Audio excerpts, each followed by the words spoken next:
Telugu Desam party కార్యాలయం NTR trust Bhavan మీద దాడి చేసినటువంటి వాళ్ళల్లో వాళ్ళని చేసిన వాళ్ళని అరెస్ట్ చేసేస్తారు, చేయగలరు కూడా.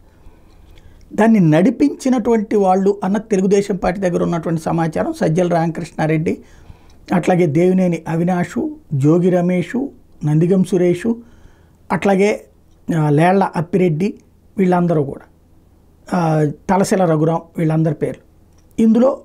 వీళ్ళందరూ సుప్రీంకోర్టుల దాకా వెళ్ళటం, అరెస్టులకు సంబంధించినటువంటి స్టే ఇస్తూ వాళ్ళకి విచారణకి సహకరించమన్నారు. ఇప్పుడు పదే పదే విచారణలకి ఇవాళ పిలిస్తే రేపు, రేపు పిలిస్తే ఎల్లుండి, అట్లాగా 41 నోటీసులు ఇవ్వడం, పిలవడం, పిలిచాక వీళ్ళు క్వశ్చన్ ఇవ్వటం. ఆ క్వశ్చన్లకి వీళ్ళు చెప్పినట్టుగా వాళ్ళు సమాధానం చెప్పరు కదా.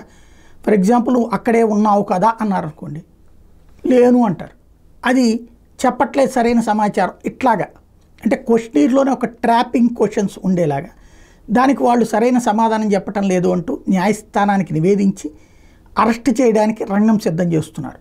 మరి ఏం జరుగుతుందన్నది రాబోయే రోజుల్లో చూడాల్సి ఉంది.